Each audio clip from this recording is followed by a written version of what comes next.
Good morning बच्चों, आपका online class में स्वागत है और मैं आशा करती हूँ कि आप सभी बच्चे स्वस्थ और सुरक्षित होंगे। बच्चों, आज हम कक्षा 4 की हिंदी पाठ्य पुस्तक नीलमणि का पाठ 13 दो बैलों की कथा का अध्ययन करेंगे। एक व्यक्ति है, उसके पास 2 बैल होते हैं। वह अपने बैलों की केयर बहुत अच्छे तरीके से करता है, लेकिन एक बार उसकी पत्नी का भाई उन बैलों को ले जाता है। वो उनके साथ अच्छा व्यवहार नहीं करते और बैल वहाँ से भाग जाते हैं और वापस अपने मालिक के पास आ जाते हैं। तो इनमें 2 बैलों की जो कथा है बड़ी इंटरेस्टिंग है, अच्छे से समझना और इस कहानी का आनंद लेना। ठीक है, यह मुंशी प्रेमचंद के द्वारा लिखित एक प्रसिद्ध कहानी है, जिसमें उन्होंने पशुओं में भी प्रेम और समझ होने की बात को प्रकट किया है। ठीक है, जो ये 2 बैलों की कथा है, ये किसके द्वारा है? मुंशी प्रेमचंद के द्वारा लिखी गई है। और इसमें क्या बताया उन्होंने कि जो पशु होते हैं, जो जानवर होते हैं, उनमें भी प्रेम और समझ होती है। वो प्रेम को समझते हैं। यदि आप उनको प्रेम दोगे तो वो आपके पास आएंगे। और उनमें समझ भी होती है, जानवर भी समझदार होते हैं। ठीक है, झूरी नाम का एक व्यक्ति है, उसके पास 2 बैल हैं। उनके नाम थे हीरा और मोती। झूरी नाम का जो व्यक्ति है, उसके 2 बैल हैं, हीरा और मोती। दोनों में बहुत प्यार था। वे नांद में एक साथ मुंह डालते। नांद होती है जिसमें वो खाना खाते हैं और एक साथ ही मुंह हटाते। झूरी भी उनके चारे पानी का बड़ा ध्यान रखता था। जो झूरी था वो अच्छे से इन दोनों का ध्यान रखता था कि टाइम टाइम पर उनको खाना, पानी, दाना सारी चीजें देता था। वह कभी भी उन्हें मारता पीटता नहीं था। इस कारण दोनों बैल भी झूरी को बहुत प्यार करते थे।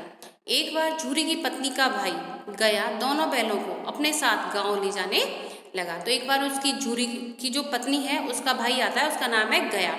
उन बैलों को लेने के लिए आता है कि मुझे कुछ काम है, तो मैं ये बैलों को लेके जाता हूँ। बैलों को बड़ा आश्चर्य हुआ कि वे उन्हें क्यों और कहाँ लिए जा रहा है। रास्ते में उन बैलों ने गया को बहुत तंग किया। मोती बाएं भागता तो हीरा दाएं, क्योंकि वो जाना नहीं चाहते थे अपने मालिक को छोड़कर। इस पर गया ने उन्हें बहुत पीटा। घर पहुंचकर गया ने उनके सामने रूखा सूखा भूसा डाल दिया, जिसे दोनों बैलों ने छुआ तक नहीं। क्यों नहीं छुआ? क्योंकि वो बहुत अच्छा खाना खाते थे। उनका जो मालिक झूरी था, उनको अच्छा खाना देता था। रात होने पर बैलों ने वहां से भाग जाने का निश्चय किया। जब नहीं छुआ उन्होंने उस खाने को, तो दोनों बैल सोचते हैं कि हम यहाँ से भाग जाते हैं। रात हो जाती है, वो वहां से निश्चय करते हैं कि आज हम यहाँ से भाग जाएंगे। उन्होंने जोर लगाकर रस्सियां तोड़ डाली और भाग गए। सुबह उठकर जब झूरी ने उन्हें खान पर खड़े देखा तो वह सब कुछ समझ गया और प्यार से उन पर हाथ फेरने लगा। परंतु झूरी की जो पत्नी थी, वह क्या थी, जल भुन जाती है कि मेरा भाई इनको लेके गया था और ये दोनों बैल वहां से वापस आ गए। उसने उनके सामने रूखा सूखा भूसा डाल दिया, फिर भी वे खुश थे। ठीक है, क्योंकि उस टाइम पे जो खाना था वो डाल देता है, लेकिन उस रूखे सूखे भूसे से भी वो दोनों खुश हो जाते हैं और उसको खुशी खुशी खा लेते हैं। अगले दिन फिर गया आया। इस बार वह बैलों को गाड़ी में जोत कर लेके चला। रास्ते में मोती की इच्छा हुई कि गाड़ी खड्डे में ढकेल दूं, पर हीरा समझदार था। उसने गाड़ी संभाल ली और जैसे तैसे घर पर क्या दोनों पहुंच जाते हैं। अब गया ने बहुत सी सख्ती से काम लेना शुरू कर दिया दोनों से।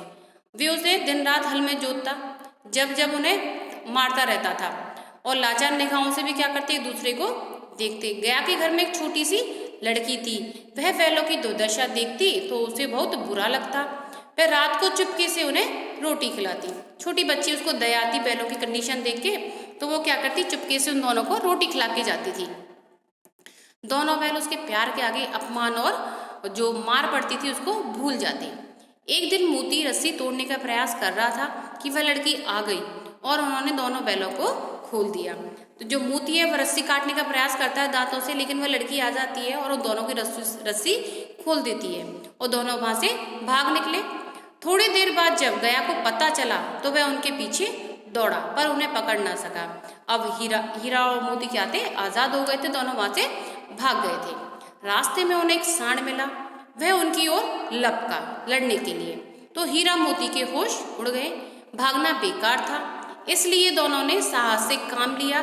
सांड ने आकर हीरा पर वार किया तो मोती ने उस पर पीछे से सींगों से चोट की। सांड घबराया। वह किसी एक दूसरे को मारकर कचूमर निकाल देता। वो कह रहा है कि ये किसी एक को तो मारकर कचूमर ही निकाल देता, पर यहाँ तो 2 थे। मोती कुछ दूर उसके पीछे दौड़ा, पर हीरा ने उसे दूर ना जाने दिया। दोनों मिलकर क्या करते हैं, जो सांड था उसको मारकर भगा देते हैं। दोनों प्रसन्न खड़े थे। आगे चले तो रास्ते में मटर का खेत दिखाई दिया। भूख तो लग रही थी। हरी भरी मटर देखकर उनकी भूख और भी ताजा हो गई। दोनों के प्रसन्न हो जाते हैं क्योंकि जो गया के यहाँ से भी भाग कर आ जाते हैं वो, और जो सांड था उसको भी वो मारकर भगा देते हैं। अब क्या होता है, आगे चले तो रास्ते में मटर का खेत दिखाई देता है उन दोनों को, क्योंकि भूख लग रही थी और मटर देखकर तो वो और उनकी जो भूख है तेज हो जाती है। वो दोनों खेत में घुस गए और मटर खाने लगे।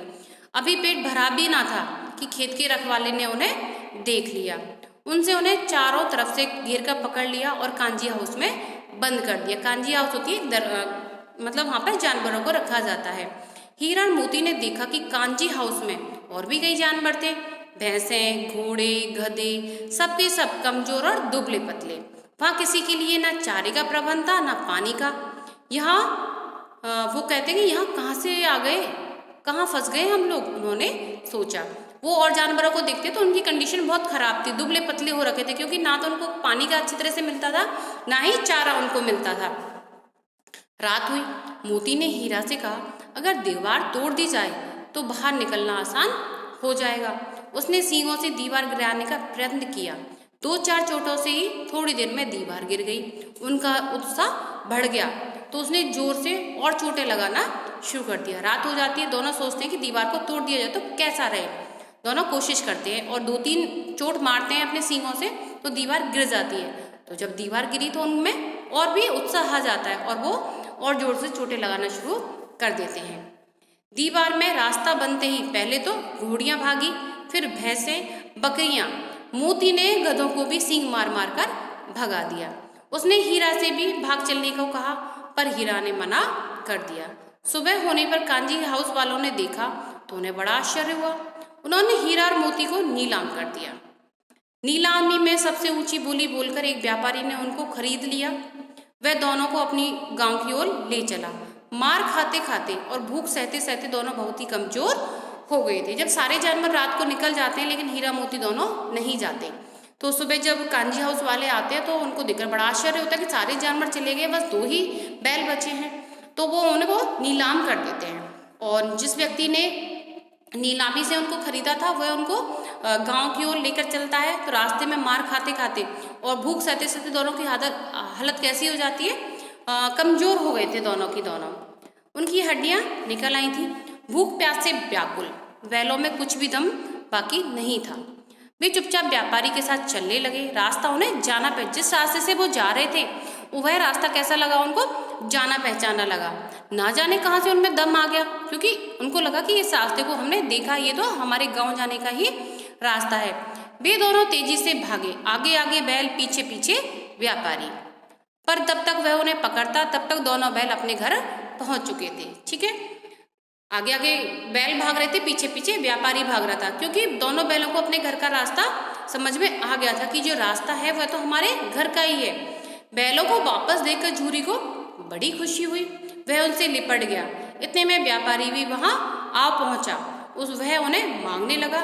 मोती ने आप देखा ना था, वह व्यापारी पर झपटा। व्यापारी जान बचाकर वहां से भागा। झूरी की पत्नी भी वहां आ गई और उसने दोनों बैलों के माथे को चूम लिया। जब दोनों बैल झूरी के घर पहुंच जाते हैं तो झूरी उनको देखकर बहुत खुश होता है और उनसे लिपट जाता है। इतने में क्या होता है, व्यापारी भी वहां आ जाता है और वह उनको कहता है कि भाई ये तो मैंने खरीदे हैं, ये मुझे वापस दे दो। अब मोती क्या करता है, वह तो उसको मारने के लिए झपटता है। ठीक है, तो व्यापारी अपनी जान बचाकर वहां से भाग जाता है। इतने में क्या होता है, झूरी की पत्नी भी आ जाती है और दोनों बैलों को वह भी बहुत खुश होती है और उनके माथे को चूम लेती है, क्योंकि झूरी की पत्नी को भी समझ में आ गया कि ये अपने मालिक से कितना प्रेम करते हैं। ठीक है बच्चों, तो कहानी कैसी लगी आपको, अच्छी थी ना। तो क्या होता है कि हम प्रेम को समझते हैं जानवर भी, कि जो उनको प्रेम करेगा वह उसके पास आएंगे। ठीक है, आपकी पुस्तक में शब्दार्थ दे रखे, उनको हम पढ़ लेते हैं। पहला है नांद। नांद का क्या अर्थ होता है, मिट्टी या सीमेंट का बना वह बर्तन जिसमें पालतू गाय बैलों को चारा दिया जाता है। फिर है सख्त। सख्त का मतलब होता है कठोर, निगाह, नजर, प्रबंध, इंतजाम, प्रयत्न, कोशिश। ठीक है बच्चों, तो आपका पाठ ही समाप्त हो जाता है। आपका जो वर्क है वह PDF के जरिए आएगा, उसको आपको अपनी कॉपी में सुंदर और स्वच्छ राइटिंग में करना है, साथ ही साथ उस वर्क को याद भी करना है। धन्यवाद।